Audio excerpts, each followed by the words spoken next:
오늘 같이 나눌 본문은 레위기 17장 1절에서 9절입니다. 레위기 17장 1절에서 9절. 여호와께서 모세에게 말씀하여 이르시되 아론과 그의 아들들과 이스라엘의 모든 자손에게 말하여 그들에게 이르기를 여호와의 명령이 이러하시다 하라. 이스라엘 집의 모든 사람이 소나 어린 양이나 염소를 진영 안에서 잡든지 진영 밖에서 잡든지 먼저 회막문으로 끌고 와서 여호와의 성막 앞에서 여호와께 예물로 드리지 아니하는 자는 피 흘린 자로 여길 것이라. 그가 피를 흘렸은즉 자기 백성 중에서 끊어지리라. 그런즉 이스라엘 자손이 들에서 잡던 그들의 재물을 회막문 여호와께로 끌고 와서 제사장에게 주어 화목제로 여호와께 드려야 할 것이요 제사장은 그 피를 회막문 여호와의 제단에 뿌리고 그 기름을 불살라 여호와께 향기로운 냄새가 되게 할 것이라. 그들은 전에 음란하게 섬기던 순념소에게 다시 제사하지 말 것이니라. 이는 그들이 대대로 지킬 영원한 규례니라. 너는 또 그들에게 이르라. 이스라엘 집 사람이나 혹은 그들 중에 거류하는 거류민이 번제나 제물을 드리되 회막문으로 가져다가 여호와께 드리지 아니하면 그는 백성 중에서 끊어지리라. 아멘. 오늘 말씀 제목은 은혜로 드리는 예배 예수 안에서 하나 되다라는 제목의 말씀입니다. 여러분 혹시 이런 경험이 있지 않습니까?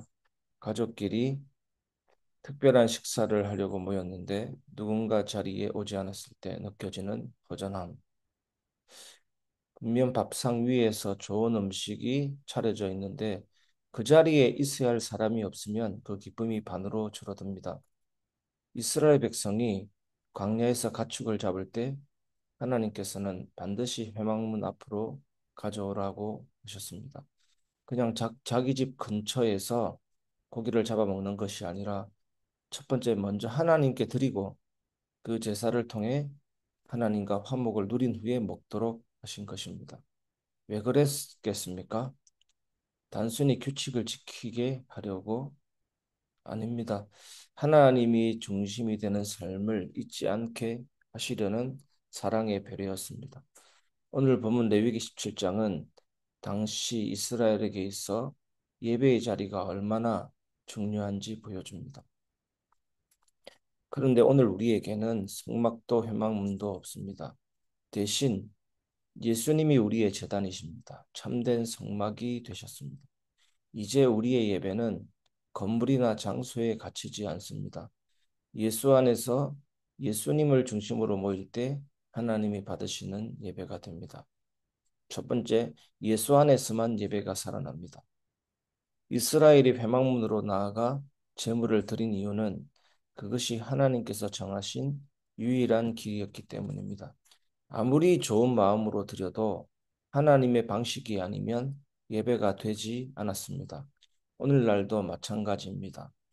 우리가 드리는 예배는 건물이나 형식이 거룩하게 만드는 것이 아니라 예수 그리스도 안에 있을 때 비로소 하나님이 받으십니다. 그래서 주일마다 교회에 모이는 것은 단순히 주일이니까 오는 것이 아니라 예수 안에서 함께 모여 하나님을 높이는 것입니다. 예수님이 우리의 제단이 되시고 하나님과 우리 사이를 잇는 다리가 되어 주셨기 때문에 예수님을 의지하는 예배가 살아있는 예배입니다. 주일 예배뿐만 아니라 가정에서 드리는 예배와 개인의 기도도 예수 안에서 연결될 때 생명이 흐르게 됩니다. 어떤 목사님이 아프리카 선교지에서 예배를 드렸는데 아무것도 없었습니다. 그런데 그 예배에서 모든 사람이 눈물을 흘리고 하나님을 찬양했습니다. 왜냐하면 그들의 중심에 예수님이 계셨기 때문입니다. 예배의 진정한 힘은 장소나 형식이 아니라 예수 안에 있는 믿음입니다. 두 번째, 은혜가 중심이 될 때 예배는 억지로가 아니라 기쁨이 됩니다. 율법 시대에는 규칙을 어기면 백성 중에서 끊어진다는 무서운 경고가 있었습니다. 그러나 예수님이 오신 이유는 이후 우리는 율법의 형벌에서 자유하게 되었습니다. 이제 예배는 안 하면 벌 받는 자리가 아니라 은혜를 경험하는 자리입니다. 은혜가 중심이 되면 예배는 의무가 아니라 기쁨이 됩니다. 마치 사랑하는 사람을 만나러 가는 것처럼 기다려지고 보고 싶고 함께 있고 싶은 마음이 예배를 향하게 합니다. 예배 자리를 사모하는 마음은 억지로 만들어지는 것이 아니라 하나님의 사랑을 깊이 경험할 때 흘러나옵니다. 그래서 교회에 오는 것도 안 오면 안 된다가 아니라 그 자리에서 은혜를 받고 싶다 이런 마음이어야 합니다. 의무감이 아니라 서로의 믿음을 나누고 은혜를 확인하는 기쁨의 시간이 되도록 마음을 열어야 합니다. 세 번째, 그리스도 안에서 응답, 치유, 확신이 흐르는 예배입니다. 이스라엘이 드린 화목제는 하나님과의 관계 회복을 의미했습니다. 예수님은 십자가에서 단 한 번의 제사로 우리와 하나님을 영원히 화목하게 하셨습니다. 하나님과 죄 지은 우리 사이를 화해시키는 화목의 장소가 십자가인 것입니다. 죄를 지으면 하나님과 원수가 되고 하나님의 진노 아래 있는 인생인 것입니다. 죄가 뭡니까? 하나님 없이 내 마음대로 하겠다는 것입니다. 슈퍼카가 제로 100, 1초에 100km 달리는 속도가 2초에서 3초라고 합니다. 2초에서 3초 만에 100km 속도로 슈퍼카는 달린다고 합니다. 그런데 슈퍼카를 누군가가 우리에게 선물을 줬다고 합시다. 선물을 주면서 조심해, 브레이크가 없어 이랬는데 우리가 그걸 고칠 생각 안 하고 아 좋다 하면서 스포츠카를 몰고 가면 어떻게 되겠습니까? 결국 죽음밖에 없는 것이죠. 하나님 없이 마음대로 살겠다는 결국 죽음입니다. 죄의 삭슨 사망이요 그랬습니다. 그래서 요나단 에드워드는 죄의 아래 있는 인간을 어떻게 비유했냐면 벌레 한 마리를 잡고 어떤 사람이 불에 떨어뜨리기 직전의 상태라고 했습니다. 바로 그 진노 아래 있는 겁니다. 하나님이 우리에게 기회를 주시고 기다리시지만 우리가 그 기회를 자꾸 놓치고 방황한다면 결국 하나님의 진노 중에 가장 무서운 게 내버려 둠입니다. 방임입니다. 방치입니다. 죄 가운데로 내버려 두고 죄의 결과로 우리는 고통을 당하게 되는 것입니다.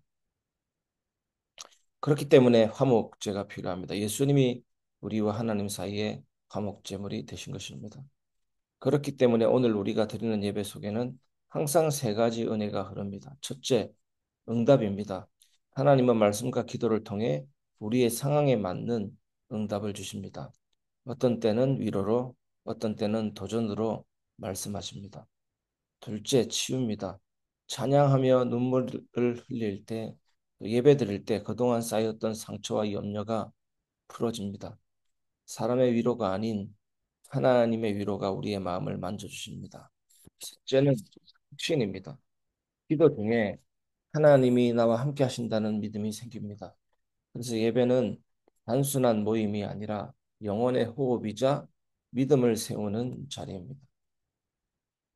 어떤 성도가 심한 우울감과 두려움 속에 있었습니다. 그러나 그 성도는 주일 예배와 새벽 기도를 포기하지 않았습니다.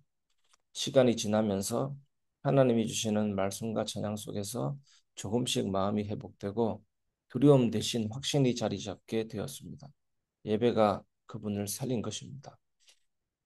오늘 여러분들에게 이 은혜가 있길 바랍니다. 말씀을 마무리하겠습니다. 예배, 은혜의 길로 걸어가라입니다. 예배는 하나님이 우리를 벌하기 위해 만든 자리가 아닙니다. 은혜와 사랑을 부어주시기 위해 준비하신 만남의 자리입니다. 레위기의 회막 규례는 지금 우리에게 예수 그리스도의 초대로 이어집니다. 예수 안에서 드리는 예배가 우리의 삶을 살리고 마음을 치유하며 믿음을 확신하게 합니다.